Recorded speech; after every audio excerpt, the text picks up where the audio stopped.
Parliament यहाँ पर हैं और हमारे उदय भान जी बुके दे के इन सब का स्वागत करेंगे।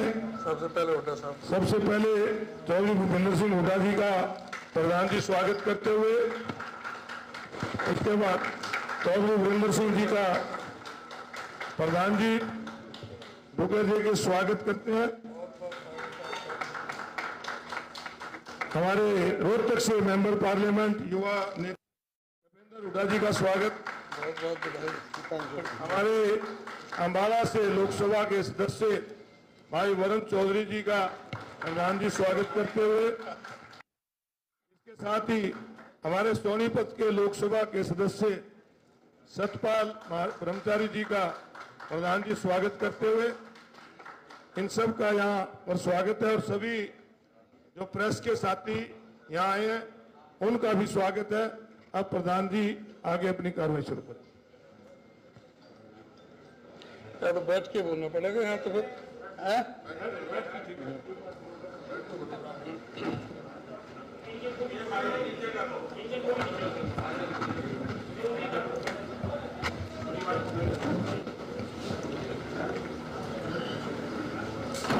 आदरणीय नेता प्रतिपक्ष चौधरी भूपेंद्र सिंह हुड्डा जी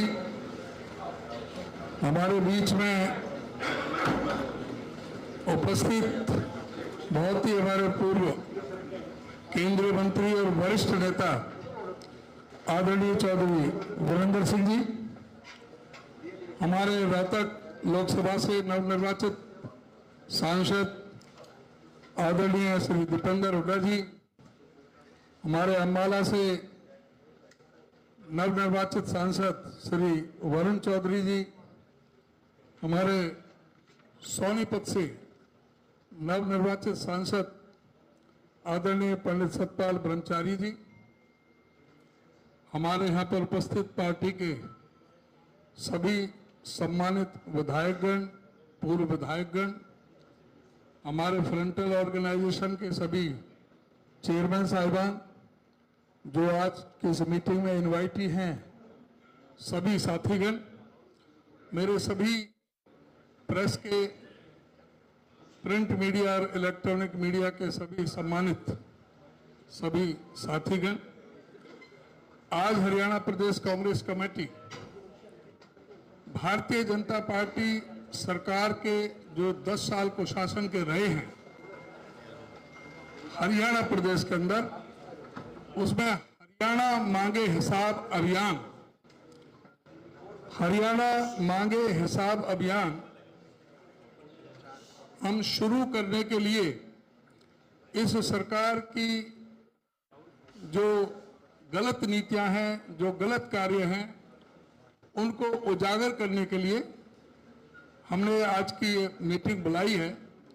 और इसके लिए हम जो चार्जशीट जो उनकी विफलता के जो 10 साल रहे हैं उनको उजागर करने का काम इस चार्जशीट के माध्यम से हम करेंगे। इसमें पहला पॉइंट है कि देश में सबसे ज्यादा बेरोजगारी हरियाणा में क्यों? प्रदेश में 37.4% बेरोजगारी दर है। ये CMIE के आंकड़े हैं, हमारे नहीं है। कांग्रेस कार्यकाल के मुकाबले 3 गुना बेरोजगारी बढ़ी, ये केंद्र सरकार ने भी माना है। 2 लाख से ज्यादा सरकारी पद खाली हैं। शिक्षा विभाग में ही लगभग 50,000 से ज्यादा पद खाली हैं। पुलिस विभाग में लगभग 20,000 पद खाली हैं। स्वास्थ्य सेवा में लगभग 20,000 पद खाली हैं। 30 से ज्यादा भर्तियों में पेपर लीक व घोटाले हुए। बेरोजगारी के चलते हरियाणा से सबसे ज्यादा पलायन हो रहा है। घर व जमीन बेचकर डंकी रूट से युवा विदेशों में जाने को मजबूर है। दूसरा पॉइंट है हमारा, बीजेपी की केंद्र सरकार ने हरियाणा को देश का सबसे असुरक्षित राज्य क्यों कहा? सामाजिक प्रगति सूचकांक एसपीआई की रिपोर्ट में हरियाणा सबसे असुरक्षित राज्य बताया गया है। हरियाणा प्रदेश में प्रतिदिन 3 से 4 हत्याएं, 4 से 5 रेप होते हैं, ये एनसीआरबी के आंकड़े हैं। क्राइम रेट 16.2 से बढ़कर 31.8 हो गया है, यानी डबल, दोगुना क्राइम रेट बढ़ा है सरकार में। दलितों पर अत्याचार में 96% की बढ़ोतरी हुई है। महिलाओं के खिलाफ अपराध में पहले नंबर पर है हरियाणा।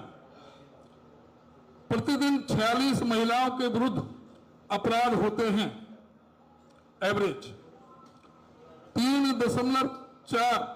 से 4 मर्डर रेट के साथ हरियाणा देश में तीसरे नंबर पर है। 3.4 यहां पर मर्डर रेट है परसेंटेज। व्यापारियों को जेलों, सड़कों व विदेशों से आ रही फिरौती की धमकियां आप देख रहे हैं। जिस तरह से पूरे प्रदेश में व्यापारियों का भी छोड़ो, 5 तो विधायकों को भी फिरौती की धमकी मिली इस शासनकाल में। तो पूरी तरह से व्यापारी भी आज पूरी तरह से भयभीत है। लॉ एंड ऑर्डर पूरी तरह से ध्वस्त हो चुका है। बेखौफ बदमाश पुलिस वालों की हत्या करने से भी नहीं कतराते।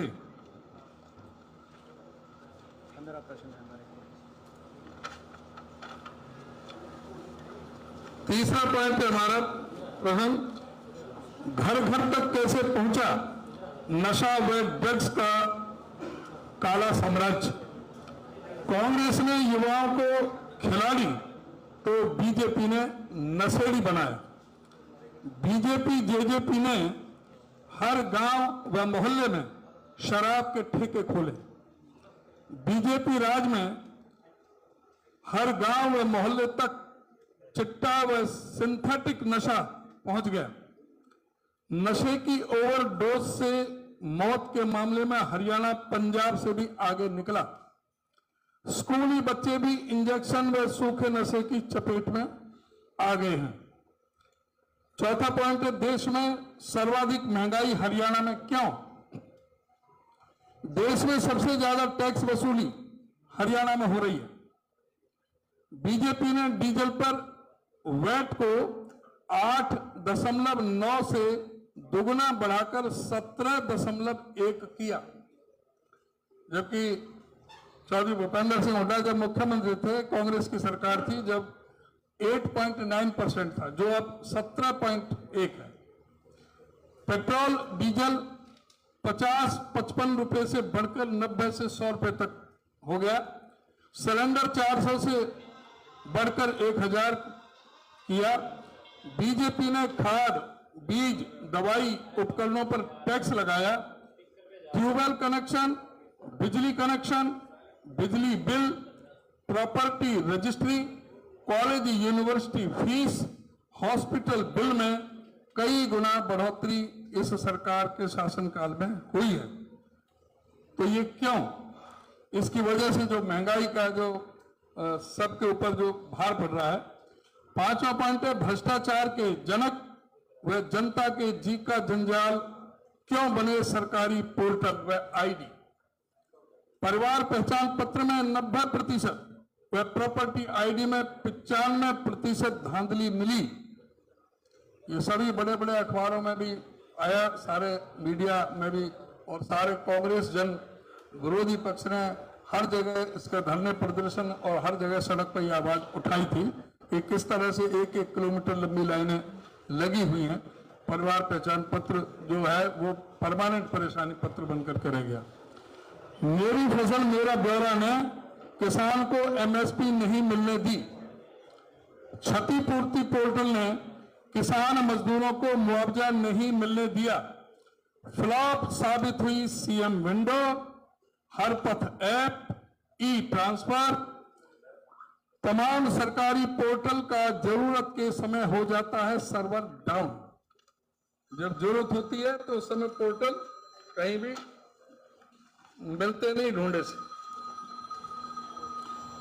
छठा, भाजपा के 10 साल में हजारों करोड़ के 50 से ज्यादा बड़े घोटाले क्यों? 5,000 करोड़ का डोडम खनन घोटाला, हजारों करोड़ का यमुना खनन घोटाला, 1,000 करोड़ रुपए का लगभग शराब घोटाला, हजारों करोड़ का मेट्रो रूट बदलाव घोटाला, 500 करोड़ का अमृत योजना व सफाई घोटाला, 200 करोड़ फरीदाबाद नगर निगम घोटाला, हजारों करोड़ का रजिस्ट्री घोटाला, धान खरीद, रोडवेज किलोमीटर स्कीम घोटाला, पेपर लीक, एचपीएससी, एचएसएससी भर्ती, सहकारिता, बिजली मीटर, वन विभाग, फसल बीमा समेत सैकड़ों करोड़ के दर्जनों घोटाले हुए। 7वां पॉइंट, भाजपा काल क्यों बना किसानों का काल? आंदोलन के दौरान 750 किसान हरियाणा के बॉर्डर पर शहीद हुए। बीजेपी सरकार ने किसानों पर लाठी, गोली, आंसू गैस और वाटर कैनन से हमला किया। प्रदेश के इतिहास में पहली बार थानों के अंदर खाद बटी। समय पर न किसान को न एमएसपी, न बीज, न खाद, न दवाई और न मुआवजा मिला। ट्यूबवेल कनेक्शन के नाम पर किसान से लाखों की वसूली की। दादूपुर नलवी नहर परियोजना को बंद कर दिया। एसवाईएल का पानी लेने के लिए एक भी कदम आगे नहीं बढ़ाया। बीजेपी ने कोर्ट में नहीं की हांसी बुटाना नहर की वकालत।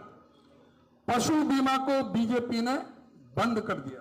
जो पहले पशुओं को बीमा होता था वो भी इसने बंद कर दिया। 8वां पॉइंट है कि भाजपा को दलितों और पिछड़े वर्ग की घोर अपेक्षा क्यों? क्रीमी लेयर लिमिट 8 से घटाकर 6 लाख करके ओबीसी आरक्षण पूरी तरह से खत्म करने का प्रयास किया गया। हरियाणा वासियों का आरक्षण खत्म करने के लिए बाहर के दूसरे प्रदेश के लोगों को डोमिसाइल 15 साल की शर्त को घटा करके 5 साल किया और उसमें नियमों में ढील दी, जिससे कि बाहर के लोग, हरियाणा से बाहर के लोग यहां पर सरकारी नौकरियों में लगे।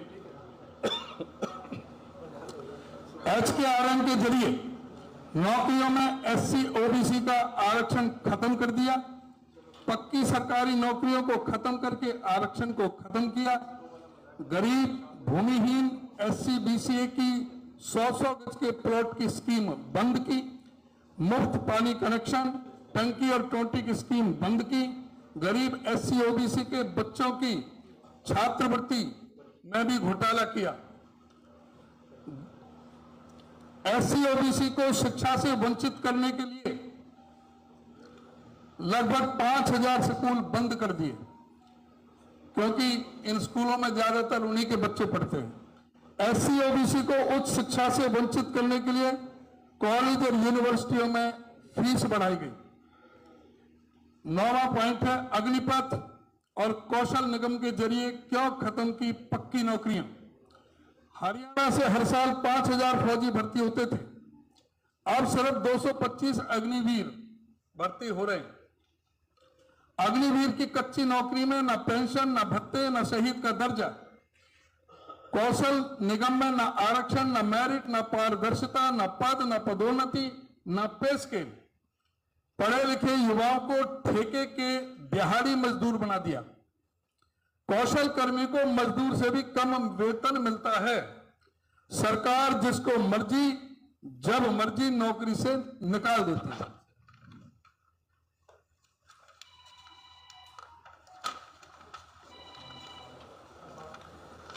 दसवां पॉइंट है हमारा कि हर वर्ग पर लाठी और गोलियां क्यों बरसाई? 10 साल में हर वर्ग को आंदोलन करना पड़ा और बीजेपी ने हर वर्ग को अनसुना किया। देश के इतिहास में पहली बार अपने स्कूल बचाने व टीचर्स की मांग को लेकर नर्सरी व प्राइमरी स्कूल के बच्चों को धरना प्रदर्शन करना पड़ा। 80-90 साल के बुजुर्गों को अपनी पेंशन के लिए सड़कों पर उतरना पड़ा। बीजेपी ने किसान, मजदूर, कर्मचारी, पंच, सरपंच, सफाई कर्मी, anganwadi worker, ASHA worker, mid day meal worker, कच्चे कर्मचारियों समेत हर वर्ग पर लाठियां बरसाई। अहंकारी भाजपा के राज में पुलिस की गोली से 90 लोग मारे गए। देश की शान बढ़ाने वाली महिला खिलाड़ियों को दिल्ली की सड़कों पर घसीटा गया। बीजेपी ने महिला उत्पीड़न के आरोपियों को हर बार सरकारी संरक्षण दिया। 11वां पॉइंट है, इंफ्रास्ट्रक्चर के विकास को शून्य पर क्यों लेकर आई बीजेपी। महम एयरपोर्ट और सोनीपत रेल कोच फैक्ट्री अन्य राज्यों में चली गई। एम्स बाड़सा में मंजूर शुदा 10 राष्ट्रीय संस्थानों पर कोई काम नहीं हुआ। हुड्डा सरकार में 81 किलोमीटर मेट्रो बनी, बीजेपी ने 1 इंच भी आगे नहीं बढ़ाई, बल्कि झूठी घोषणा की गई।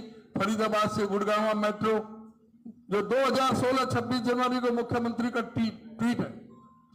8 साल हो गए, फूटी कौड़ी कोई बजट में आज तक कोई प्रावधान नहीं किया, कोई उस पर काम नहीं चला। 8 साल हो गए और नई घोषणा कर दी 25 जून 2023 को कि बल्लभगढ़ से पलवल भी मेट्रो मंजूर। तो इस तरह के जो जुमलेबाजी और झूठ की इसमें बात होती रही है। कांग्रेस सरकार में 250 किलोमीटर रेलवे लाइन बिछी, बीजेपी ने 1 इंच भी नहीं बिछाई। कांग्रेस कार्यकाल में 4 पावर न्यूक्लियर प्लांट स्थापित हुआ, बीजेपी ने 1 भी नहीं बनाया।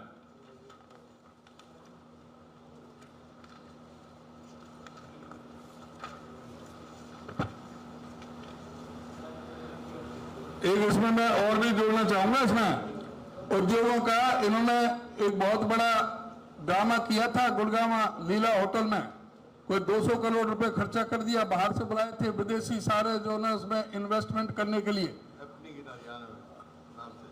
हैपनिंग हरियाणा के नाम से। और वहां जब प्रेस कॉन्फ्रेंस की तो उसमें बताया था कि 6,19,000 करोड़ का निवेश आएगा और 429 उद्योग धंधे यहां पर लगेंगे जिनका MOU साइन हो चुके हैं और 2 लाख युवाओं को नौकरी मिलेगी। रिजल्ट 0, सिर्फ जुमलेबाजी और प्रदेश के खजाने पर बड़ा खर्च। 12वां पॉइंट है, 2014 और 2019 की चुनावी घोषणाएं क्यों पूरी नहीं की।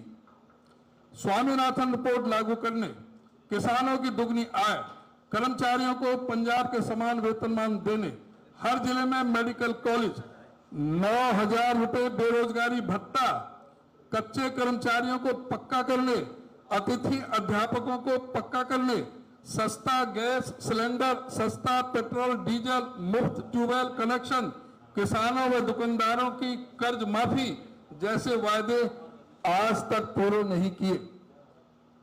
बीजेपी जेजेपी सरकार में MSP की गारंटी, MSP पर बोनस, 5100 रुपए बुढ़ापा पेंशन, पुरानी पेंशन स्कीम, नौकरियों में 75% आरक्षण जैसे सांझे वायदे भी पूरे नहीं हुए। 13वां पॉइंट है कि बीजेपी ने स्वास्थ्य सेवाओं का दिवालिया क्यों पीटा। कांग्रेस ने 6 medical college, 1 medical university, AIIMS, cancer institute बनाए, बीजेपी ने 1 भी नहीं बनाया। स्वास्थ्य सेवाओं में करीब 20,000 पद खाली हैं, 28,500 डॉक्टरों की जरूरत, लेकिन सिर्फ 14,000 रजिस्टर्ड डॉक्टर हैं। प्रदेश में 14,500 डॉक्टरों की कमी है। 1,000 लोगों पर 1 डॉक्टर होना चाहिए, लेकिन 2,035 लोगों पर 1 डॉक्टर है। 200 लोगों पर 1 बेड होना चाहिए, लेकिन 2,086 लोगों पर 1 बेड है। सीनियर मेडिकल अफसर, डेंटल सर्जन के 5,253 पदों में से 1,100 यानी 20% पद खाली हैं। बीजेपी ने खुद की आयुष्मान योजना को ही बंद कर दिया। अस्पतालों की 200 करोड़ की पेमेंट बाकी।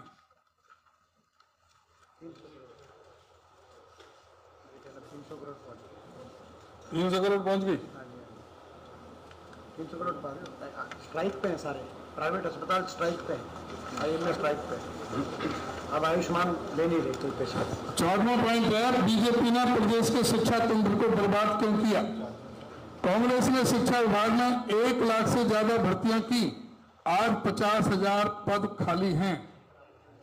182 सरकारी कॉलेजों में प्राध्यापकों के 7,986 मंजूर पद हैं, लेकिन 4,618 पद यानी 58% पद खाली हैं। फीस वृद्धि के नाम पर खुली लूट हो रही है, जैसे कि एमडीयू में महर्षि दयानंद यूनिवर्सिटी में 5 गुना तक फीस बढ़ा दी, एमबीबीएस फीस 2 लाख से बढ़ाकर 40 लाख कर दी।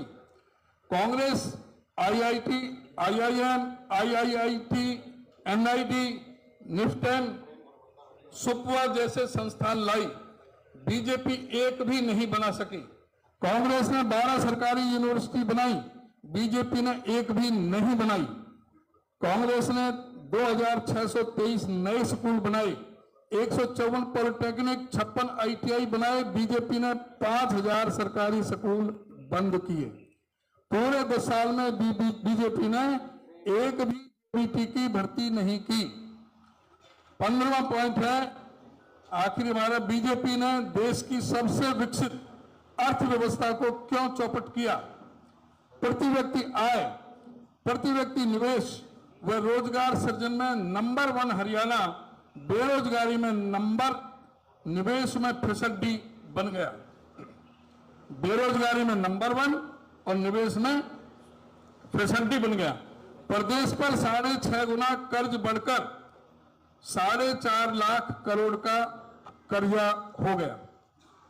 तो ये हमारे हैं जो हरियाणा मांगे हिसाब अभियान, उसके तहत अभी और इसके अलावा अच्छा पहले इसको जीरो परफॉर्मेंस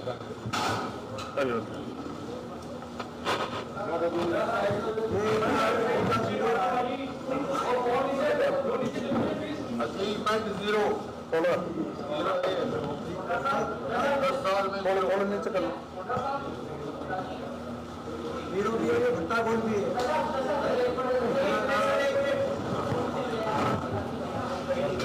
बीजेपी में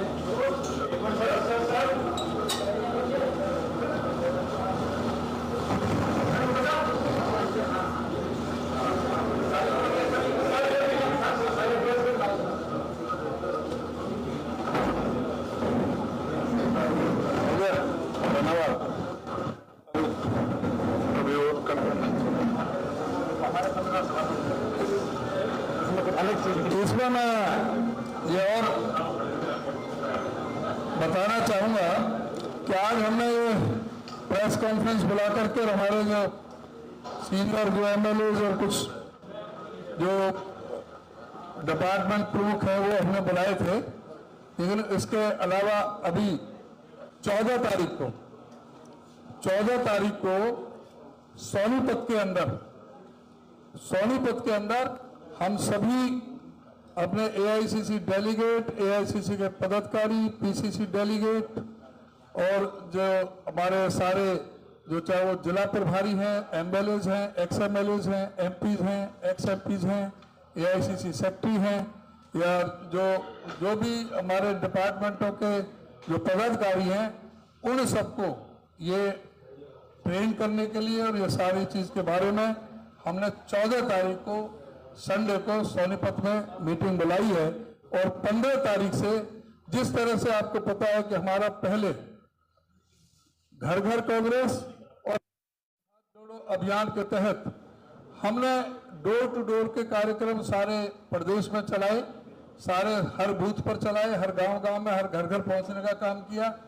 उसी तर्ज पर ये तीसरा अभियान हमारा चलेगा 15 तारीख से। 14 को हमारी मीटिंग है सोनीपत में, 15 तारीख से सभी जिलों के जो वरिष्ठ जो नेता हैं और सभी जो कार्यकर्ता हैं वो अपने अपने इलाके में, अपने जिलों में, अपने विधानसभा में इस अभियान को लेकर के जाएंगे और पूरा घर घर तक डोर टू डोर जाकर के ये सारे मुद्दे रखेंगे साथ में हमारे जो कांग्रेस पार्टी के जो संकल्प जो अभी तक जो हमने लिए हैं, जो आपको पता है पहले हमने रिलीज कर रखे हैं, जो घर घर पहुंचाए गए हैं, वो भी साथ के साथ जाएंगे। और हमारे चुनाव घोषणा पत्र की तैयारी जो चल रही है, मीटिंगें चल रही हैं। चुनाव घोषणा पत्र एक हॉल में एक कमरे में बैठ करके तैयार नहीं हो रहा। हमारा जो चुनाव घोषणा पत्र है वो जनता के बीच में, जनता हर प्रकार के वर्ग, हर चाहे वो दलित है, चाहे पिछड़ा है, चाहे व्यापारी है, चाहे कर्मचारी है, चाहे महिला है, चाहे यूथ है, चाहे किसी भी वर्ग से है, किसी भी सभी वर्गों को साथ में लेकर के ये उनकी समस्याओं को मौके पर जान करके हम उसमें समावेश करेंगे। अपने संकल्प पत्र के साथ साथ जो हमारे पॉइंट हैं उनके साथ जो मौके पर जो आएंगे उन सब का समावेश करके फाइनल जो होगा चुनाव घोषणा पत्र में उसको भी लेकर के घर घर जाने का हम काम करेंगे।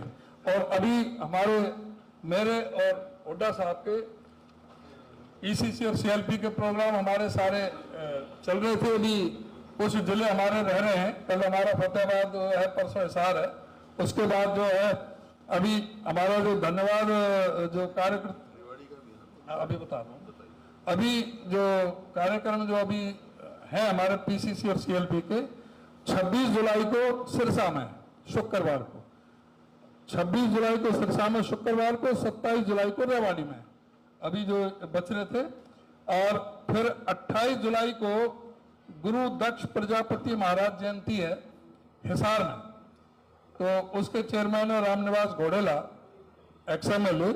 तो वहां पर हमारा 28 जुलाई को हिसार में ये कार्यक्रम होगा। और 3 अगस्त को BCA सम्मेलन, एक्सट्रीमली बैकवर्ड क्लास, जो पिछड़ा दस्तकार और जो समुदाय है, जो गरीब समाज जो BCA में आता है, एक्सट्रीमली बैकवर्ड क्लास में, उसका सम्मेलन हम सोनीपत में कर रहे हैं। इसके जो चेयरमैन सुरेंद्र पवार है और इसके जो कन्वीनर हैं हमारे जो चंद्र प्रकाश जांगड़ा, जो रिटायर्ड IAS, जो कि ये हमारे एक्सट्रीमली बैकवर्ड क्लास के चेयरमैन हैं हरियाणा प्रदेश के, वो इस सम्मेलन के कन्वीनर होंगे और सुरेंद्र पवार उसके चेयरमैन होंगे। ये सोनीपत में हो रहा है। और 4 अगस्त को श्रमिक व सेवानिवृत्त कर्मचारी, सरकारी कर्मचारी सम्मेलन, ये 4 अगस्त को गुड़गांव में होगा। तो जो हमारे इंटेक का अध्यक्ष है अमित यादव, वो इसका चेयरमैन होगा, वो उसमें करेंगे। एक हमारा पलवल जिला बच रहा था धन्यवाद दौरों में, तो उसका हमने 5 अगस्त को पलवल में रखा है कि 5 अगस्त को पलवल में वो करेंगे धन्यवाद दौरा। जो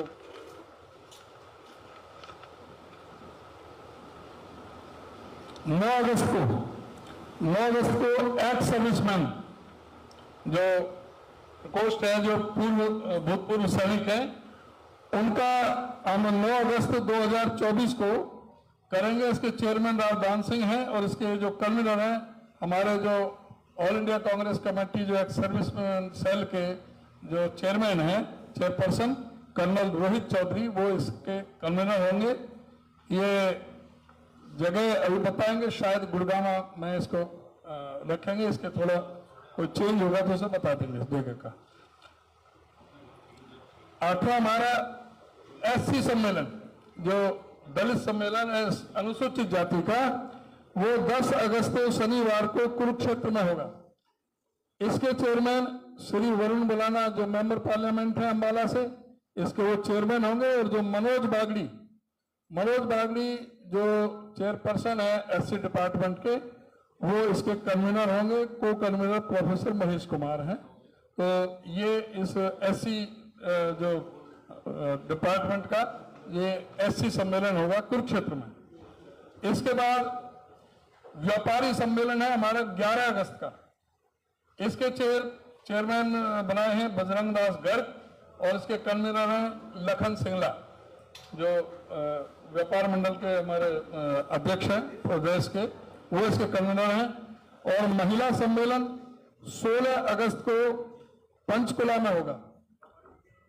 में होगा। इसकी चेयरपर्सन बनाई है ये मैडम उपेंद्र वालिया, और इसकी जो कन्वीनर है वो है सुनीता शर्मा, जो हमारी महिला सेवा दल की अध्यक्ष हैं, वो इसकी कन्वीनर होंगी।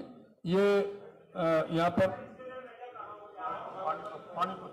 ये महिला सम्मेलन व्यापारी सम्मेलन पानीपत, व्यापारी सम्मेलन पानीपत और महिला सम्मेलन पंचकुला। और ये प्रवासी जो हमारे हैं यूपी, बिहार, उत्तराखंड कहीं के, उनका सम्मेलन फरीदाबाद में होगा 17 अगस्त को। उसके चेयरमैन है पंडित नीरज शर्मा और इसके कन्वीनर हैं युद्धवीर झा, जो हमारे इसका प्रवासी जो प्रकोष्ठ है हमारे उसके चेयरपर्सन है, वो उसके कन्वीनर होंगे। और इसके बाद श्री मदन लाल, शहीद श्री मदन लाल, अच्छा 18 ये 18 को पंजाबी समाज सम्मेलन ये करनाल में रखा गया। इसके जो चेयरमैन है अशोक अरोड़ा जी को बनाया है और इसके जो कन्वीनर होंगे वो अशोक मेहता होंगे। तो ये करनाल में ये पंजाबी समाज का सम्मेलन होगा। तो इस तरह से अभी ये बनाए हैं। 15 तारीख से हरियाणा मांगे हिसाब अभियान की शुरुआत सभी करेंगे, एमपी साहब भी अलग से करेंगे। और ये हमारे प्रोग्राम जब ये खत्म होने के बाद प्रोग्राम अगला हम जारी करेंगे 20 के बाद में, जो लगभग 20 अगस्त तक के तो प्रोग्राम हैं। उसके बाद में हम जो प्रॉपर तरीका से किस डेट से हम शुरू कर रहे हैं, मेरा और हुड्डा साहब का हम रथ यात्रा के जरिए सारे स्टेट में हर विधानसभा को कवर करने का करेंगे। उसका जो अभी इसके बाद में पूरी जो डिटेल प्रोग्राम है उसको हम बाद में रिलीज करेंगे। ये हरियाणा मांगे हिसाब, ये सभी कार्यकर्ता अपने अपने इसमें डोर टू डोर का, जैसे मैंने बताया ना पहले, घर घर कांग्रेस, हाथ से हाथ जोड़ो कांग्रेस, उसके तहत है। और जहां पर है सभी जगह पूरा, अब एमपी साहब सब जगह पदयात्रा तो कर नहीं सकते, क्योंकि पदयात्रा करने में तो फिर बहुत समय लगेगा, तो उसमें ज्यादा से ज्यादा एरिया कवर नहीं हो सकता। तो जहां जरूरत होगी शहरों में, जहां जरूरत होगी वहां पदयात्रा करेंगे, जहां जरूरत होगी गाड़ी से करेंगे। तो गांवों में सभी विधानसभा को कवर करना है, तो एक दिन में 2 विधानसभा कम से कम कवर करेंगे। तो उसके लिए जितना भी जैसे है वो उस हिसाब से वो बनाएंगे। मैंने बताया ना कि 20 के बाद एग्जैक्ट अभी प्रोग्राम, डिटेल प्रोग्राम हम बता देंगे कि 20 अगस्त के बाद में रखेंगे। वो कौन सी एग्जैक्ट 20 में 21, 22 भी हो सकता है, वो कोई नहीं। वो इस तरह से हम अभी प्लान कर रहे हैं, सारा रूट वगैरह तय कर रहे हैं। उसके बाद में जब पूरी तरह से तय हो जाएगा, जब आपको उसका प्रोग्राम हम रिलीज कर देंगे।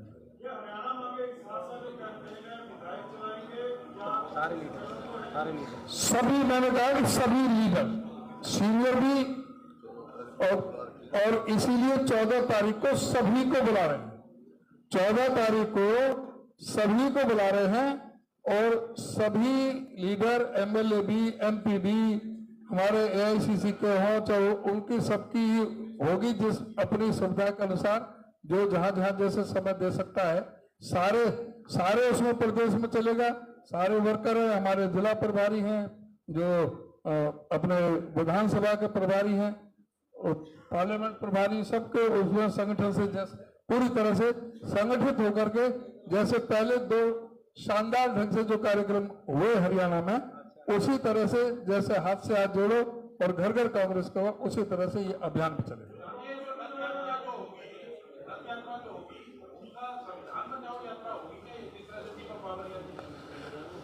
ऐसा है कि जब जाएंगे तो संविधान बचाने का भी जो अभियान चला था जैसे पार्लियामेंट में, वो तो आपको सबको पता ही है।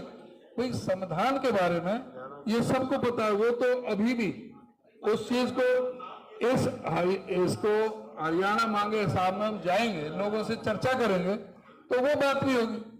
जहां तक संविधान बचाने की बात है, ये तो सबके सामने स्पष्ट है। भारतीय जनता पार्टी ने हमेशा संविधान का विरोध किया है।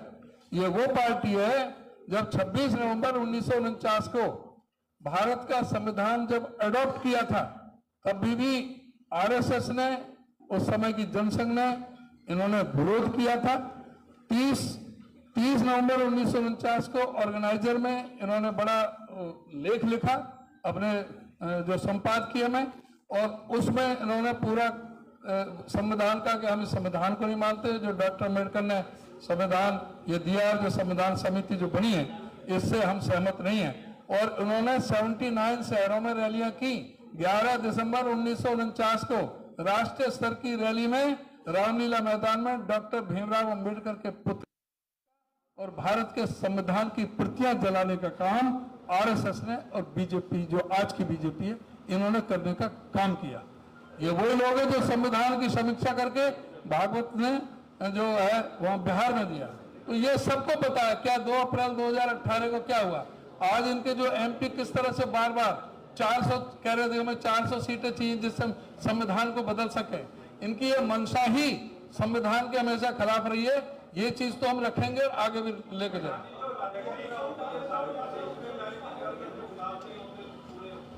सारे प्रदेश में मैंने अभी क्या कहा कि 90 के 90 विधानसभा में सब जगह ये अभियान चलेगा, और हमारा हर घर घर कांग्रेस, और जिस तरह से हमने चलाया हाथ से हाथ जोड़ो अभियान, तो हमारे एआईसीसी की तरफ से भी ये सारी चीजें। कौन सा घर छोड़ेंगे?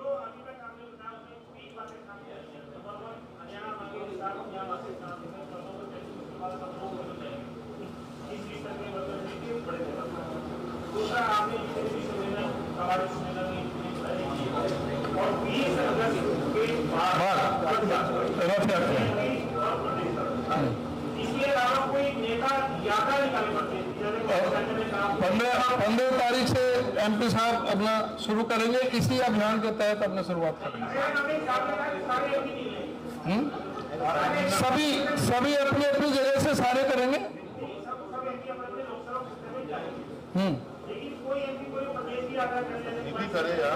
कोई करे, अच्छी बात है, उसमें क्या नुकसान है। मैं पार्टी के लिए काम कर रहे हैं, नहीं कोई करना, अगर भाई पार्टी विरोधी गतिविधियां नहीं होनी चाहिए। तो अब मैं चाहूंगा अभी अपनी कुछ बात हमारे एमपी साहब दीपेंद्र जी रखेंगे। और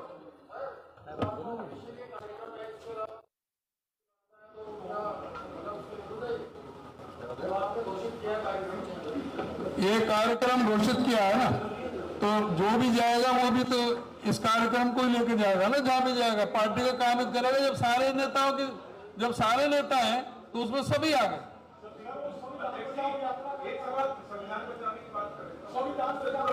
तो संविधान वो जाएंगे तो संविधान पर भी बात करेंगे।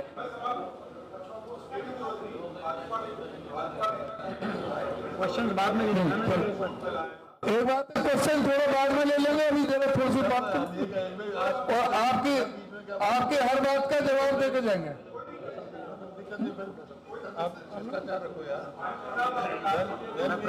क्वेश्चन होगा तो ले लूंगा अभी। और अब मैं क्वेश्चन पूछ लेना।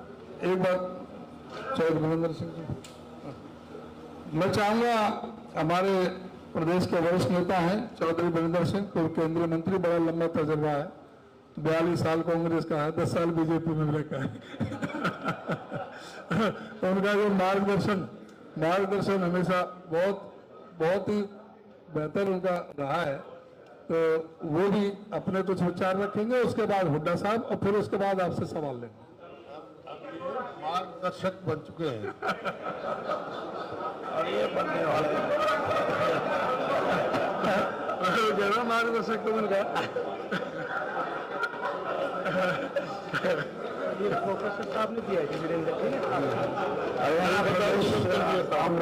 अंकल ये ले लोगी, ये आप ये ले लोगी, ये थोड़ा बेटर है ना। खराब है, वही लेना पड़ेगा। इसी को बोलो, हाँ उससे बोलो। चल रहा है। हरियाणा प्रदेश कांग्रेस कमेटी के अध्यक्ष उदयवान जी और सीएलपी के नेता सदन में भूपेंद्र हुड्डा जी और नवनिर्वाचित हमारे मेंबर पार्लियामेंट और सभी हमारे जितने भी वरिष्ठ कार्यकर्ता, वरिष्ठ नेता और विधायक और जिनको जिम्मेदारी अपने अपने तरीके से लगी है, वो सभी यहाँ विराजमान हैं। मैं इतना ही कहूँगा कि जो मुद्दे यहाँ हमारे साथियों ने एक एक करके इकट्ठे किए हैं और उनका बड़ा विस्तार से विवरण हमारे अध्यक्ष जी ने किया है, इससे अलग जो हरियाणा में भारतीय जनता पार्टी का मैं ये कहूं कि डाउनफॉल है, ये तो उनकी डे टू डे में जो उन्होंने गलतियां की हैं या कमियां छोड़ी हैं या लोगों का भरोसा तोड़ा है, उसके अलावा भारतीय जनता पार्टी राजनीतिक रूप से हरियाणा की जनता की भावनाओं को समझ नहीं सकी और राजनीतिक दृष्टि से उन्होंने 10 साल अपना शासन अब 2 महीने में कितना चलाएंगे वो तो अलग बात है, क्योंकि जो घोषणाएं हमने सोची है कि हम आने वाला जो चुनाव होगा उसमें वोटर्स के पास लेके जाएंगे, उनको भी उठा के फिरते हैं वो। लेकिन 10 साल के इस कार्यकाल में राजनीतिक तौर पे हरियाणा को नहीं समझ सके, सामाजिक तौर पे हरियाणा को नहीं समझ सके और जो भी कार्यशैली उन्होंने अपनाई, अगर मैं ये कहूं कि वो जन विरोधी, तो उसमें कोई अतिशयोक्ति नहीं होंगी। और क्योंकि मैं तो वहीं से आया हूं, इसलिए शायद और गहराई से मैं अपनी बात आपको बता सकूं। जो पूर्व मुख्यमंत्री हैं मनोहर लाल जी, उनको मैंने सलाह दी, ये बात है 1 साल पहले की। मैंने कहा आपने 8 साढ़े 8 साल अपनी पार्टी को और पार्टी की विचारधारा को हरियाणा में मजबूती देने के प्रयास किए हैं, लेकिन ये जो 1-1.5 साल है, इसमें अगर आप विचारधारा को एक तरफ रख के कुछ करो तो शायद हरियाणा की जनता को कोई बात आपकी समझ आ सकती है, वरना आएगी नहीं। मेरा उनके सामने सवाल ये था कि 2 इश्यूज हैं, एक तो ये कि आप अगर पार्टी को और विचारधारा के रूप में यहां मजबूत करना चाहते हो या तीसरी बार सत्ता में लाने का आपका मन है, तो एक चीज छोड़ दो आप, अगर सत्ता में तीसरी बार नहीं आना तो अपनी पार्टी को मजबूत कर लो, और पार्टी को मजबूत पार्टी की विचारधारा को, और अगर इसको बस्ते में बंद करके रख दो तो 1 साल आप राजनीति करो। खट्टर जी ने सुन के कहा कि चौधरी साहब बात तो ठीक है, लेकिन एक बात पूछ सकता हूं मैं? मैंने कहा क्या कि ये दोनों चीजें इकट्ठी चल सकते हैं? तो मेरा अभिप्राय यह है कि हरियाणा के अंदर समाज को तोड़ने की, समाज को कमजोर करने की, धर्म का सहारा लेके जाति पाति का, ये सारी चीजें मैं ये समझता हूं कि हरियाणा की जनता ने पसंद नहीं किया इन बातों को। और यही कारण है कि हरियाणा के लोगों ने, जो क्षेत्रीय दल थे, वो भी इसके शिकार हुए हैं। और वो इसलिए हुए हैं कि एक तो करप्शन, जिसका जिक्र अध्यक्ष जी ने किया, या और विस्तार में उपेंद्र जी बताएंगे, लेकिन सबसे बड़ी करप्शन जो उन्होंने की है वो ये कि जजपा को अपने साथ मिला के, पॉलिटिकल करप्शन है ये, पैसे से भी ज्यादा खतरनाक। और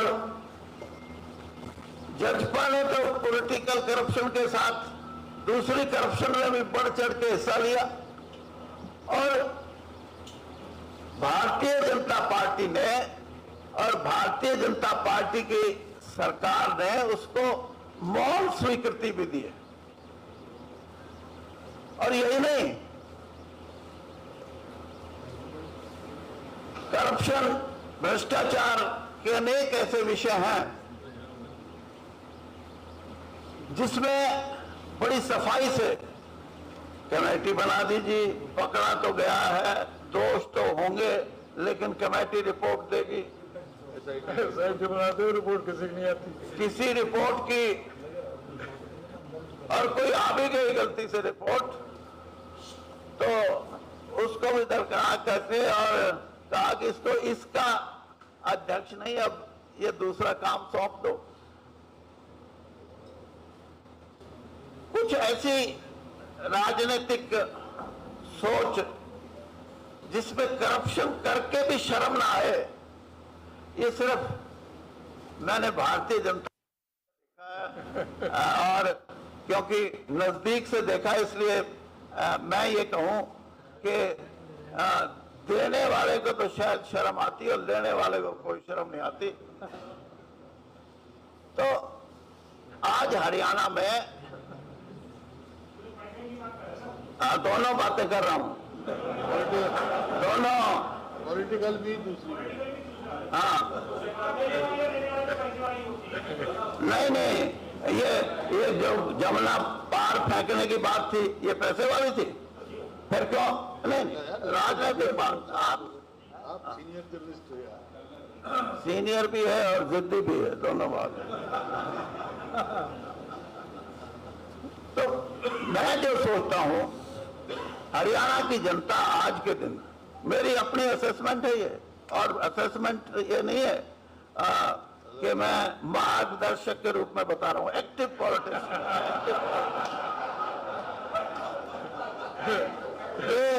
हरियाणा में आज के दिन 70 से 75% मतदाता भारतीय जनता पार्टी का विरोधी है।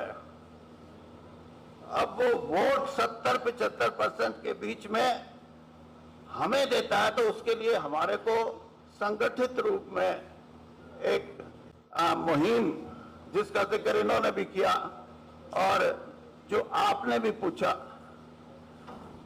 कि वो होंगे तो क्या होगी, वो अपने पार्लियामेंट क्षेत्र तक रहेंगे या प्रदेश में जाएंगे।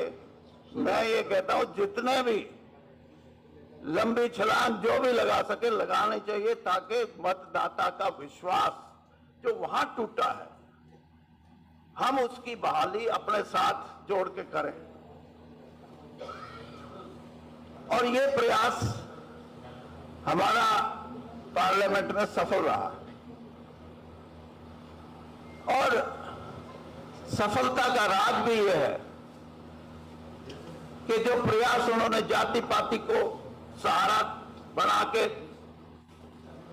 और धर्मांधता का, मैं धार्मिक नहीं बोलता, वरना तो आप कहोगे कि सनातन, हम कहेंगे हमारे समाजी नहीं, धर्मांधता और जाति पाति का सहारा लेके जो राजनीति को हरियाणा में राजनीतिक आधार पे सत्ता कायम रखने के लिए जो प्रयास किए थे वो सब फेल हुए। सबसे बड़ा प्रयास जो मेवात के अंदर, नूह के अंदर किया गया था, वो हमारी सामाजिक और हमारे संगठन, जो हमारा रहना सहना है, हमारी जो विशेषता है, जो हमारी संस्कृति है, जो हमारी सभ्यता है, उसकी सबसे बड़ी मिसाल है वो। और इसलिए मैं ये समझता हूं कि हरियाणा में ऐसी ताकतें, एक तो होता है कि आप और हम ये मान के चले कि चलो बीजेपी हारे तो होगी लेकिन नंबर 2 पार्टी रहेगी, ऐसी पार्टी का नंबर 2 का भी खात्मा होना है, मेरा ये विश्वास। तो इसलिए हम समझते हैं इस बात को कि जितना भी हम अपना प्रयास तेज करेंगे, हम जनसमूह मतदाताओं को अपने साथ जोड़ने का जो कार्य है उसमें हम सफल होंगे। और इसी सफलता के आधार पे, क्योंकि फिर आप यही कहोगे, मैंने अंदर से बैठ के देखा है, अंदर से बैठ के अब से नहीं देखा। मैं 1977 में सबसे पहले एमएलए बन के आया, तो तब हमारी कांग्रेस के तो हम 3 लोग थे। तो जब कोई दंगे होते थे तो, अब मैं उनका नाम नहीं लूंगा, महिला थी, कहते भाई वीरेंद्र, इन दंगों को गांव तक भी पहुंचाओ ना। जो इस भावना से इस देश में सत्ता हासिल करते हैं, उनको ये देश कभी माफ नहीं करेगा। और आखिरी बात कहता हूं, मुझे लगता है कि 1.5-2 साल की पार्लियामेंट का, भाई माफ करना, 5 साल से पहले इलेक्शन होने की संभावना है। धन्यवाद, बहुत धन्यवाद। मैं चाहूंगा हमारे नवनिर्वाचित मेंबर पार्लियामेंट भी यहाँ पर हैं, ये भी 2-2 मिनट में अपने को सुझाव, लंबा भाषण नहीं, अपने कोई बात है तो पहले, सबसे पहले मैं वरुण चौधरी जी से रिक्वेस्ट करूंगा कि वो अपने बात बैठ के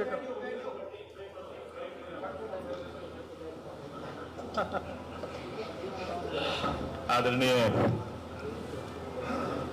अध्यक्ष जी श्री उदयभान जी, हमारे आदरणीय सीएलपी के नेता पूर्व मुख्यमंत्री चौधरी भूपेंद्र सिंह हुड्डा जी, हमारे आदरणीय चौधरी वीरेंद्र सिंह जी, पूर्व केंद्रीय मंत्री भी हैं, पूर्व कांग्रेस पार्टी के अध्यक्ष भी हैं प्रदेश के, हमारे आदरणीय, अभी बताया जा रहा था, निर्वाचित सांसद, बार निर्वाचित सांसद भाई दीपेंद्र सिंह हुड्डा जी, हमारे आदरणीय सोनीपत से सांसद श्री सतपाल भट्टाचार्य जी, हमारे आदरणीय विधायकगण, सभी नेतागण, मंचासीन विभूतियों, और सामने हमारे प्रेस से बंधुगण, बहुत ही चर्चा विस्तार से हुई है।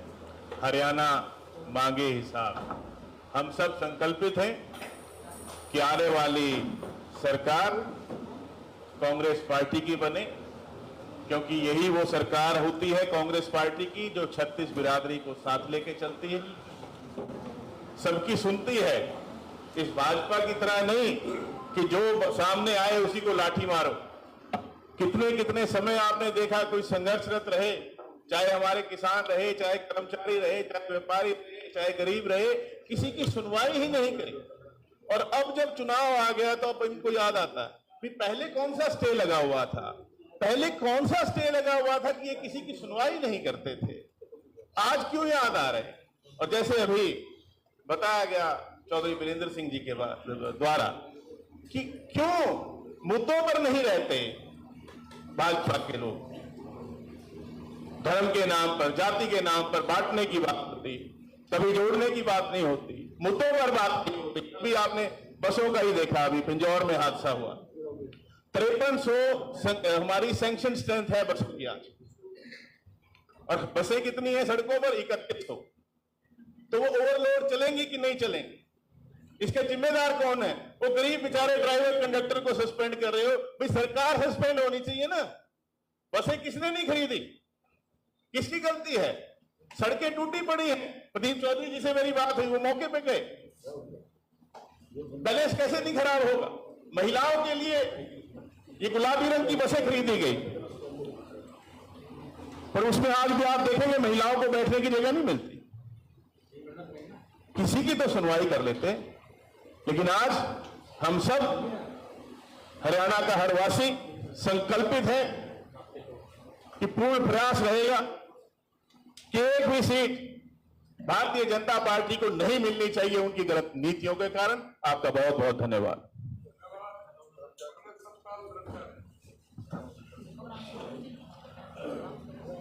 आदरणीय हमारे प्रदेश के अध्यक्ष चौधरी उदय भान जी, हरियाणा के पूर्व मुख्यमंत्री, विपक्ष के नेता आदरणीय चौधरी भूपेंद्र सिंह हुड्डा, कांग्रेस के वरिष्ठतम नेता आदरणीय चौधरी वीरेंद्र सिंह जी, हमारे साथ नवनिर्वाचित और 5 बार के एमपी श्री दीपेंद्र हुड्डा जी, सम्मानित मेरे साथी लोकसभा में अरुण जी, पूर्व विधायक, वर्तमान विधायक, पत्रकार बंधुओं, हमारे सम्मानित आदरणीय अध्यक्ष जी ने आप सबको भाजपा सरकार से हरियाणा मांगे हिसाब और पूरा सरकार के कामों के बारे में और सरकार ने क्या क्या किया ये आपके सामने अभी बता दिया है। और ज्यादा न कहते हुए मैं केवल इतना कहना चाहता हूं, आने वाली सरकार हरियाणा में कांग्रेस की सरकार बनेगी, इसमें कोई संशय नहीं है। आप समाज के दर्पण हैं, आप हमेशा देखते हैं इस सरकार ने क्या किया और इसमें सब कुछ दिया है हमारे आदरणीय अध्यक्ष जी ने। इसलिए मैं आपका यहाँ पर भी हार्दिक अभिनंदन और स्वागत करता हूँ। मैं धन्यवाद ज्ञापित करता हूँ कि अध्यक्ष जी ने और माननीय हमारे सीएलपी लीडर साहब ने ये सारा तैयार किया। मैं उनको दोनों को बधाई देना चाहता हूँ कि आपके नेतृत्व में हरियाणा में कांग्रेस की सरकार बनेगी, इसमें कोई संदेह नहीं है। धन्यवाद। जय हिंद, जय कांग्रेस। धन्यवाद। और मैं अनुरोध करूंगा हमारे वरिष्ठ सांसद, 4 बार लोकसभा कर 1 बार राज्यसभा से, और इस बार टॉप 5 में उनका नाम है कि जो सर्वाधिक वोटों से जीते, इस प्रदेश का नाम रोशन किया, आदरणीय श्री दीपेंद्र हुड्डा जी। धन्यवाद अध्यक्ष जी। आदरणीय हरियाणा प्रदेश कांग्रेस कमेटी के लोकप्रिय अध्यक्ष चौधरी उदय भान जी, हमारे नेता आदरणीय हरियाणा के नेता प्रतिपक्ष चौधरी भूपेंद्र सिंह हुड्डा जी, आदरणीय कांग्रेस के वरिष्ठतम नेताओं में से जिनका आशीर्वाद मार्गदर्शन मुझे हमेशा मिलता रहा है, आदरणीय चौधरी वीरेंद्र सिंह जी, मेरे साथ साथी सांसद भाई वरुण मुलाना जी, आदरणीय सतपाल ब्रह्मचारी जी, मंच पे उपस्थित आदरणीय कांग्रेस पार्टी के नेतागण, आदरणीय विधायकगण और पत्रकार साथियों, सबसे पहले क्योंकि लोकसभा चुनाव के बाद पीसीसी के माध्यम से पहली ये प्रेस कॉन्फ्रेंस है, तो मैं अपने माध्यम से आप लोग का भी बहुत धन्यवाद करूं कि इतनी गर्मी में इतना आपने चुनाव में एक बैलेंस रखा, हमारी भी दृष्टिकोण पहुंचा है लोगों तक। आपका भी धन्यवाद करता हूं आज इस मौके का फायदा उठाकर, और प्रदेश के लोगों का भी मैं आपके माध्यम से बहुत बहुत धन्यवाद करता हूं जिन्होंने दिल खोलकर कांग्रेस पार्टी को आशीर्वाद दिया।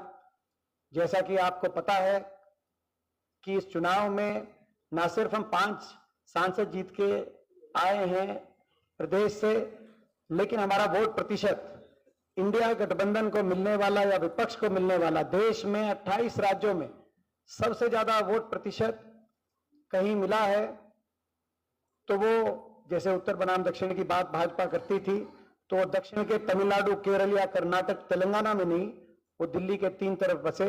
हरियाणा में, उत्तर भारत में, हरियाणा राज्य में सबसे ज्यादा वोट प्रतिशत विपक्ष को यहां मिला, कांग्रेस पार्टी को यहां मिला, इंडिया गठबंधन को यहां मिला। और ये ना सिर्फ यही, मैं लोगों का बहुत धन्यवाद करता हूं, हरियाणा वासियों का आपके माध्यम से, कि वोट प्रतिशत सबसे ज्यादा मिलने के साथ साथ देश में सबसे बड़ी वोट में वृद्धि किसी भी पार्टी किसी राज्य में तो 20%, 19.7% 2019 के मुकाबले में वोट प्रतिशत में बढ़ोतरी। आप समझते हैं 20% वोट तो बहुत जो वृद्धि है, ये कोई साधारण जनादेश नहीं है, लोग का असाधारण।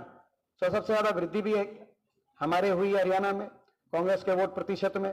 दूसरे नंबर पे तेलंगाना में हुई, वहां 10% की वोट वृद्धि हुई 2019 के मुकाबले कांग्रेस की वोट, तो वहां से दुगनी आप अंदाजा लगा सकते हैं, कोई आसपास भी नहीं। और कांग्रेस के लिए 1984 के बाद सबसे ज्यादा वोट प्रतिशत कांग्रेस का हरियाणा के हर चुनाव में अगर देखा जाए तो 84 के बाद वोट प्रतिशत इतना मिला है कांग्रेस पार्टी को। तो लोगों ने, हर वर्ग ने, छत्तीस बिरादरी ने, हर बात, हर वर्ग ने, हर क्षेत्र में कांग्रेस पार्टी का साथ दिया है। इसका उदाहरण इस बात में अंदाजा लगा सकते हैं कि 90 के 90 विधानसभाओं में कांग्रेस का मत प्रतिशत ऊपर गया है, बढ़ोतरी हुई हमारी 90 के, चाहे वो विधानसभा क्षेत्र हरियाणा के किसी भौगोलिक क्षेत्र में हो, किसी जातीय धार्मिक परिस्थितियों में हो, 90 के 90 में कांग्रेस के वोट में जबरदस्त बढ़ोतरी हुई, तो भाजपा के वोट प्रतिशत में 90 के 90 में जबरदस्त गिरावट आई।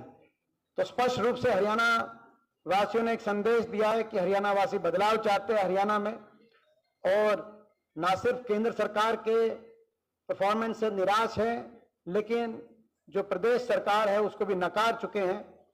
और निश्चित तौर से 2-3 महीने बाद जब चुनाव आएगा, उस चुनाव में जो नतीजा रहेगा, चौधरी उदय भान जी के अध्यक्षता में, चौधरी भूपेंद्र सिंह हुड्डा जी के नेता विपक्ष जी के नेतृत्व में, सभी कांग्रेस के तमाम नेताओं के सहयोग से प्रचंड बहुमत से कांग्रेस पार्टी की हरियाणा में सरकार बनेगी। ये जनादेश, लोकसभा का जनादेश ये दिखा रहा है। तो मैं लोगों का धन्यवाद करता हूं, आपका धन्यवाद करता हूं, इतनी गर्मी में आपने इतना समय दिया, हमारी बात हमेशा आपने पहुंचाई। और आज का जो ये प्रोग्राम जो हमारी कांग्रेस पार्टी ने जो आज चार्जशीट, इस सरकार के खिलाफ चार्जशीट या इनके विफलताओं का लेखा जोखा, ये जो 15 सवाल जो आदरणीय अध्यक्ष जी ने एक चार्जशीट के माध्यम से हरियाणा मांगे हिसाब इस बुकलेट के माध्यम से जो रखे हैं, मैं समझता हूं कि ये इन सारे प्रश्नों को और इन सारे सवालों को लोगों तक, जैसा कि कहा गया कार्यक्रम में कि डोर टू डोर कार्यक्रम के माध्यम से लोगों तक लेके जाएंगे, हर तरह के कार्यक्रम के माध्यम से अगले कुछ सप्ताहों में एक एक घर में हम ये विफलताओं के पुलिंदे भी पहुंचाएंगे। दूसरी बात जो कही, मैं धन्यवाद करता हूं अध्यक्ष जी का कि इस डोर टू डोर कार्यक्रम में जो कांग्रेस की तरफ से कार्यक्रम आया है, इसमें दूसरी बात इन्होंने कही कि ना सिर्फ हम हरियाणा मांगे हिसाब की चार्जशीट घर घर लेके जाएंगे और अपने संकल्प घर घर लेके जाएंगे, जो पहले भी हम लेके जा चुके हैं, मगर लोगों से सुझाव भी लेंगे कि उनके क्षेत्र में या प्रदेश में वो कांग्रेस की सरकार आई तो उनकी क्या आशाएं और क्या उम्मीदें होंगी। लोगों से सुझाव लेंगे और उन सुझाव को अपने घोषणा पत्र में जगह देंगे, यानी कि जनता का मैनिफेस्टो, जो हमारा मैनिफेस्टो है, जनता का मैनिफेस्टो रखेंगे। मैं धन्यवाद अध्यक्ष जी का मैं कर रहा हूं, क्योंकि जो है कांग्रेस कार्य समिति, कांग्रेस वर्किंग कमेटी की बैठक में ये आदरणीय राहुल जी की ये एक सोच थी, उनकी भी इसमें उन्होंने इस बात को रखा था हमारे कांग्रेस वर्किंग कमेटी की बैठक में कि जो भी मैनिफेस्टोज बने उसमें ओपन लोगों के सुझाव के साथ वो मैनिफेस्टो और जनता के मैनिफेस्टो बने, जो अभी हमारे 4 प्रदेशों के चुनाव के संदर्भ में उन्होंने बात कही थी। तो उस बात को इन्होंने आगे बढ़ाते हुए इस डोर टू डोर कैंपेन में इसको भी जोड़ा है, तो इसका मैं धन्यवाद करता हूं। इसको लेके जाएंगे और जो है मैं समझता हूं मैं स्वयं भी जितना हो सकेगा इस अभियान को जहां जहां भी जो मेरे को बुलाएगा, जहां पूरे प्रदेश में इस अभियान के माध्यम से ये चार्जशीट को और अपने संकल्पों को हर जगह पहुंचेंगे। और चुनाव का समय है, मैं समझता हूं कांग्रेस के तमाम नेतृत्व अब संकल्पित है, कोई घर बैठेगा नहीं, तो सभी लोग इसमें लगेंगे और मुझे पूरा विश्वास है कि कांग्रेस के लिए अच्छा नतीजा रहेगा। धन्यवाद। मैं अनुरोध करना चाहूंगा आदरणीय चौधरी भूपेंद्र सिंह हुड्डा जी पूर्व मुख्यमंत्री नेता प्रतिपक्ष कि वो भी अपना संबोधन आपको दें।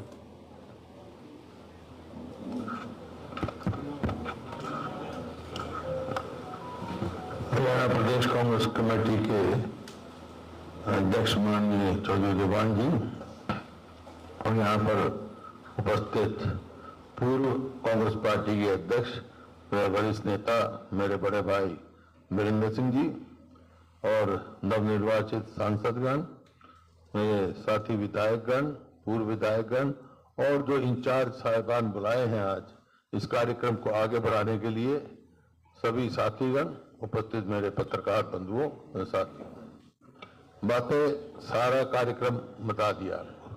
हरियाणा मांगे हिसाब पहले भी कार्यक्रम चले, हमारे अलग अलग चले और उसके बाद लोकसभा का चुनाव हुआ, अब विधानसभा का चुनाव आने वाला है, तो उसके लिए कार्यक्रम बना है ये हरियाणा मांगे हिसाब की। 10 साल से 5 साल पहले भारतीय जनता पार्टी की और फिर 5 साल बीजेपी और जेजेपी की सरकार ने काम किया, बहुत सारे वायदे किए, कोई वायदा पूरा नहीं किया।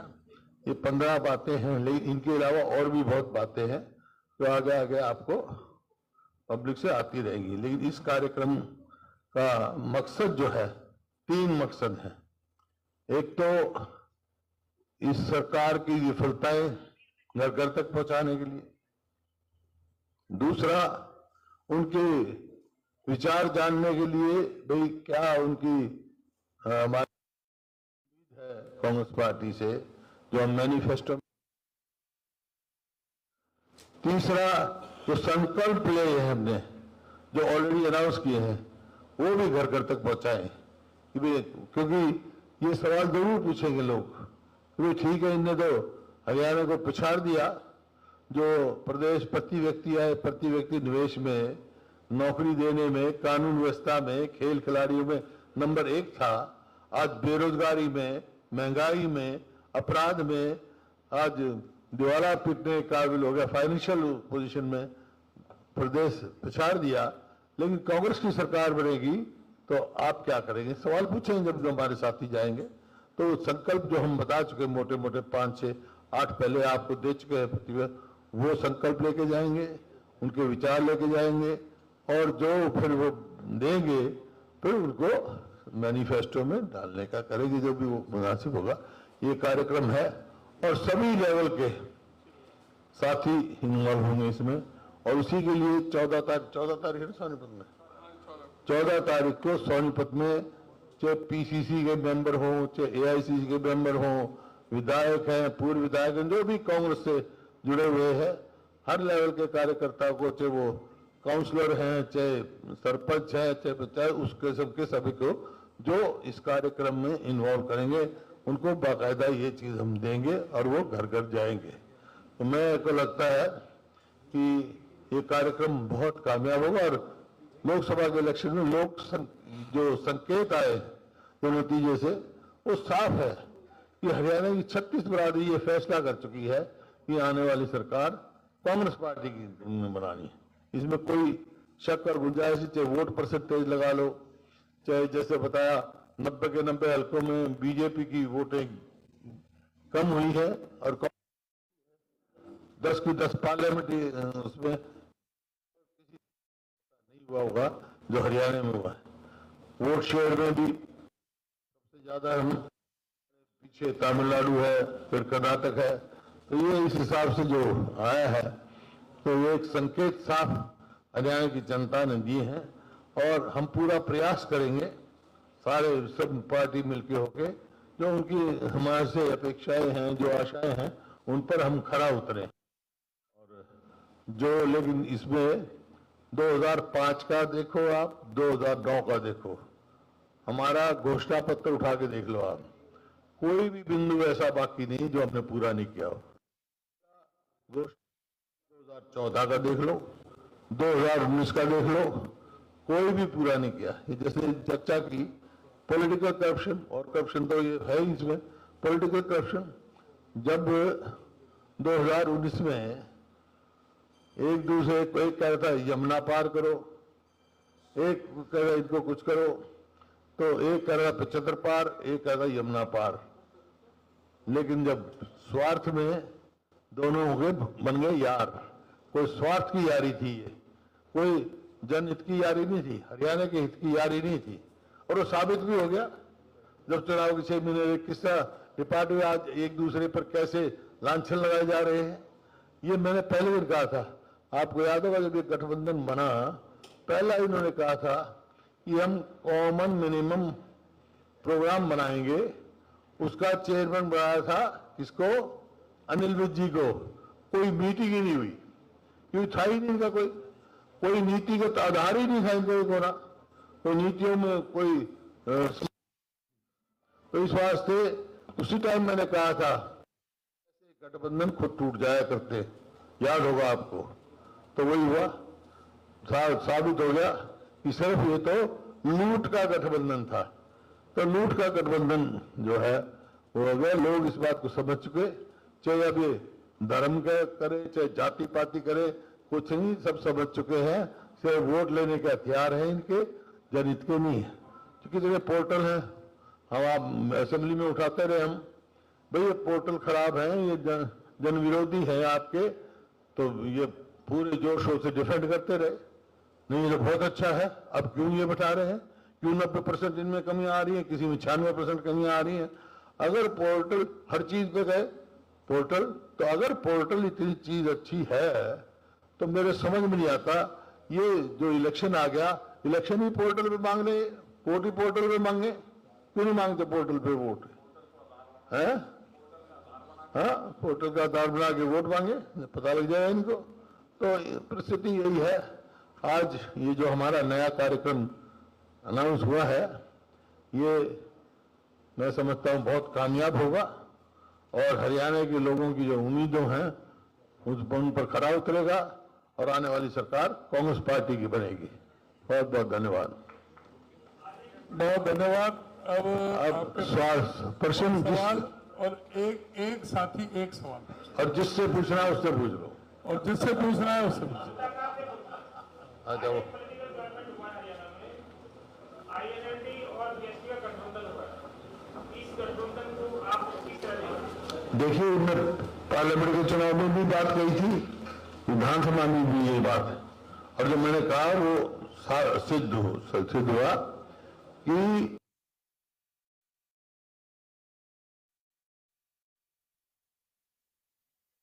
काटो वो वोट नहीं देंगे लोग, कोई कितने गठबंधन कर ले। इसमें थोड़ा मैं आपको और कर दूं स्पष्ट, 0 पर 0 0 ही होता है।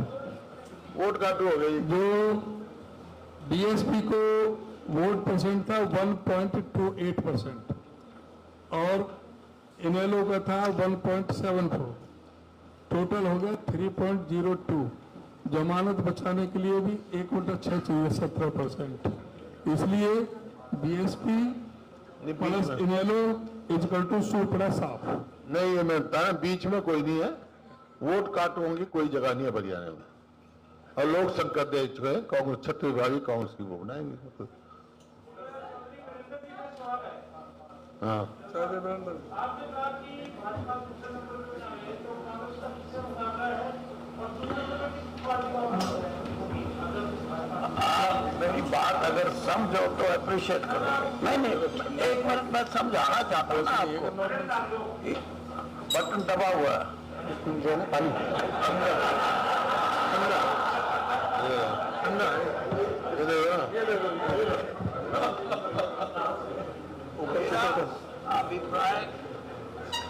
मेरा अभिप्राय ये है कि ऐसी पार्टी जो वैचारिक रूप से समाज को तोड़ने के लिए हो, जातियों की बांटने की धर्मांधता के नाम से, ऐसी पार्टी को तो अल्टरनेटिव पार्टी भी नहीं रहना चाहिए देश की राजनीति में। मेरा ये मतलब है। और ये कोई नई बात नहीं है, 2 एमएलए थे इनके यहाँ भाई। फिर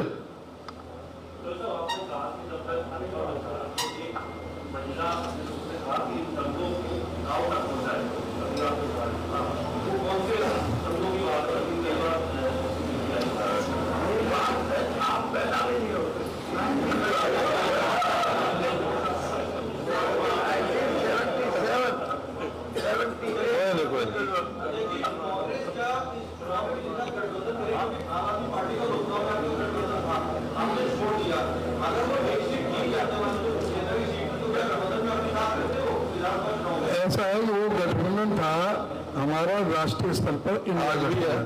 वो आज भी है राष्ट्रीय स्तर पर, लेकिन प्रदेश स्तर पर कोई गठबंधन न पहले था न है, और कांग्रेस पार्टी 90 के 90 विधानसभा में लड़ने में सक्षम है। मैंने अभी कहा कि कांग्रेस पार्टी 90 के 90 विधानसभा में चुनाव लड़ने में पूरी तरह से सक्षम है। स्टेट लेवल पे किसी से कोई बात नहीं हुई अभी। स्टेट लेवल पे पता नहीं है कि नहीं है, होगी कि नहीं होगी, क्या हाइपोथेटिक्स है।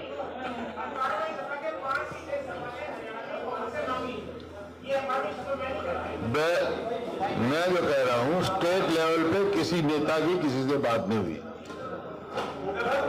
तो अखबार में हाइपोथेटिकल भी छपता है। पानी की बोतल नॉर्मल है, ठंडी नहीं।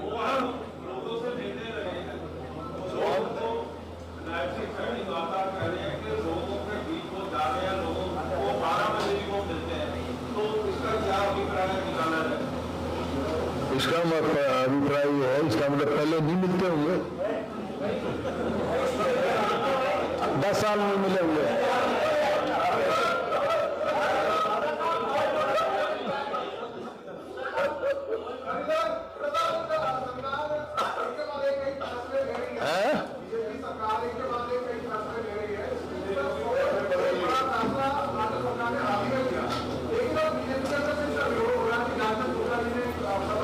कौन सा?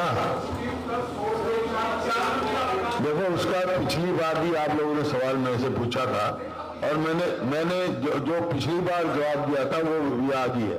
जो पुराने सेक्टर कटे हुए हैं वो नहीं है, वहां तो पर पार्किंग की जगह नहीं रहेगी, तो नए सेक्टर कटे हैं जहां सुविधा है, जहां हो सकती है वहां दे। और इस आपको ये जानकारी हो चाहिए, अब तक एक की भी, इनका अनाउंस करने के बाद भी एक की भी मंजूरी नक्शा पास नहीं हुआ है।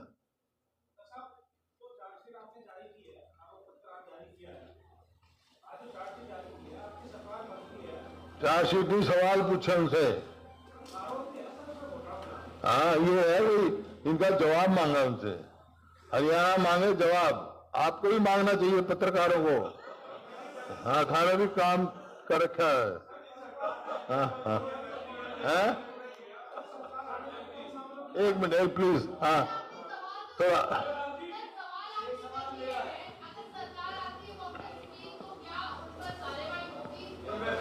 क्या होगी, किस चीज के? ऐसा है, पहले तो सबसे पहले तो जितने घोटाले हुए थे, मोस्ट ऑफ द घोटाले में जब हमने उठाए तो एसआईटी बनाई, और एसआईटी की रिपोर्ट नहीं आई या मेज के नीचे गई। पहले उन एसआईटी की रिपोर्ट देखेंगे, जांच करेंगे, करना जी।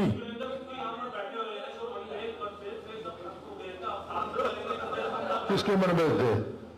ना मतभेद ना मनभेद कभी मैंने कहा है? अपने आप ही तुम्हारी बनावटी कहानियां हैं यार, मनभेद। हाँ हाँ,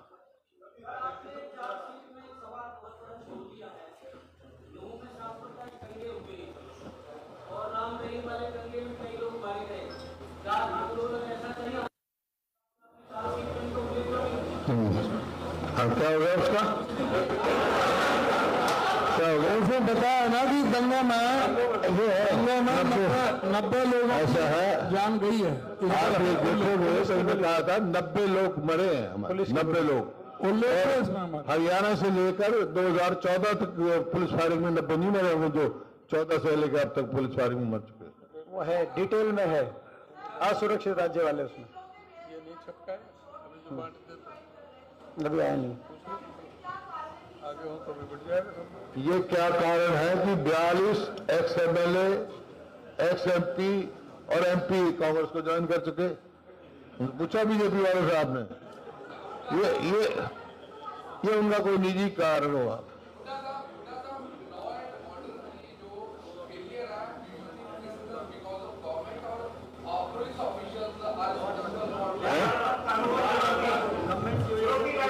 देखिए कानून व्यवस्था जो हम कह चुके हैं, अपराध बहुत बढ़ गया। कानून व्यवस्था की नाम की चीज कोई प्रदेश में है नहीं। ऐसा प्रतीत होता है जैसे सरकार है ही नहीं। और ये आज पहली दफा नहीं हुआ हरियाणा में, 2005 से भी पहले ऐसी परिस्थितियां थी। उसके बाद कांग्रेस की सरकार आई और मेरे को सेवा करने का मौका मिला और मैंने बनते हुए कहा था अपराधियों या तो अपराध छोड़ दो या हरियाणा छोड़ दो, और बिल्कुल शांति हो गई थी, अपराध नंगने हो गया था। तो और शांति से हरियाणा प्रगति करी। और फिर मौका आएगा, कांग्रेस की सरकार आएगी तो यही काम होंगे, अपराधियों को हरियाणा में नहीं रहने दिया जाएगा।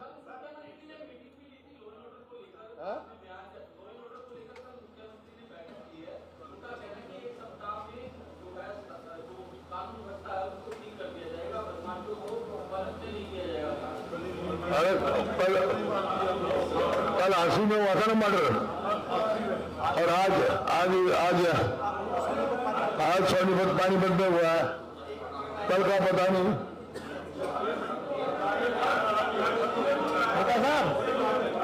कोई नहीं कोई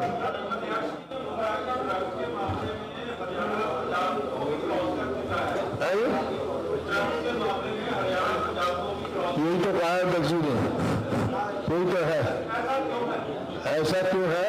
क्योंकि हमारी जैसे खेल नीति थी और इसी वास्ते थी कि बच्चों का जो है ध्यान मौजूद आ जाए, कंस्ट्रक्टिव उसमें जाए।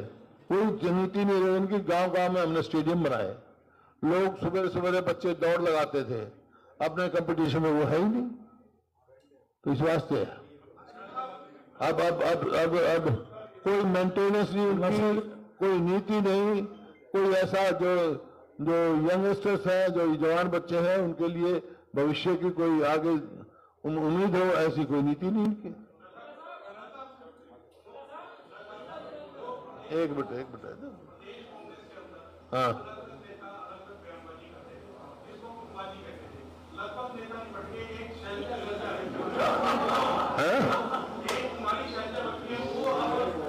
नहीं, कोई अलग अलग, एक बात सुनो, एक मेरी बात सुनो, कोई अलग अलग बयानबाजी नहीं होती, सब कांग्रेस के हित की बयानबाजी है। किसी ने कांग्रेस के खिलाफ बयान दिया है? ये सवाल पूछना बीजेपी की हो कि विद साहब कहाँ थे आदमपुर के इलेक्शन में, कहाँ थे पार्लियामेंट के इलेक्शन में, पूछना दो। उनकी गुटबाजी देखो, हमारे कोई गुटबंदी नहीं है। हमारा ये हो सकता है, मतभेद हो सकता है, मनभेद का कोई सवाल ही पैदा नहीं। तो कोई मतभेद नहीं है, वो कोई मतभेद नहीं है हमारा कोई मतभेद नहीं है हमारा जी। तुम्हारे आपस में मतभेद दूर हो गए सबके।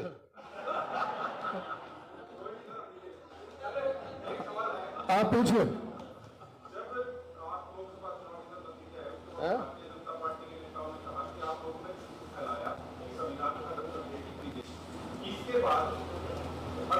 हाँ मैं दे दूँ, मैं अभी तो मैं हूँ, मैं दे दूँ।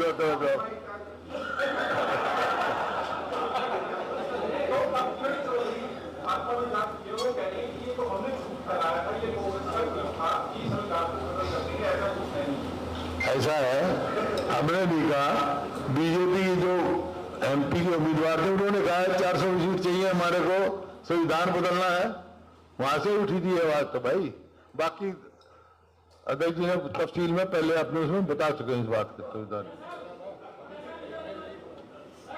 वो तो पहले ही बता दिया था। हाँ, बता दिया वो तो आदमी है। अनुराग अग्रवाल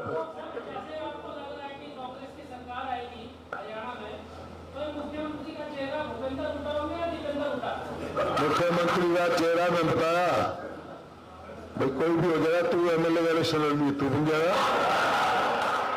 ऐसा है, कांग्रेस पार्टी की प्रथा है, चुनाव होगा, विधायक जिसको चाहेंगे, हाईकमान जिसको चाहेगा वो मुख्यमंत्री बन जाएगा। कोई झगड़ा है थोड़ा इसमें? तलब आएगा ये बताएगा मेरे ऊपर, बाद में देखेंगे। कोई नहीं मेरे यार। हाँ हाँ बोलो बोलो, क्यों आप बताइए, किससे किससे सवाल है आपका? मेरे से या अध्यक्ष जी से?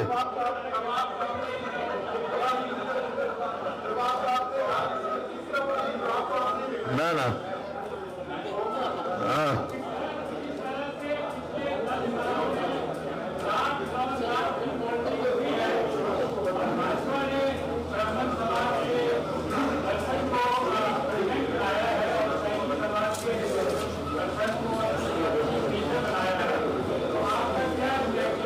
ऐसा है, कांग्रेस कोई जात पात की राजनीति नहीं करती, मुद्दों की राजनीति करती है। कांग्रेस की निर्धारित नीति है और लोगों ने भी इस लोकसभा चुनाव में इस राजनीति को नकार दिया है।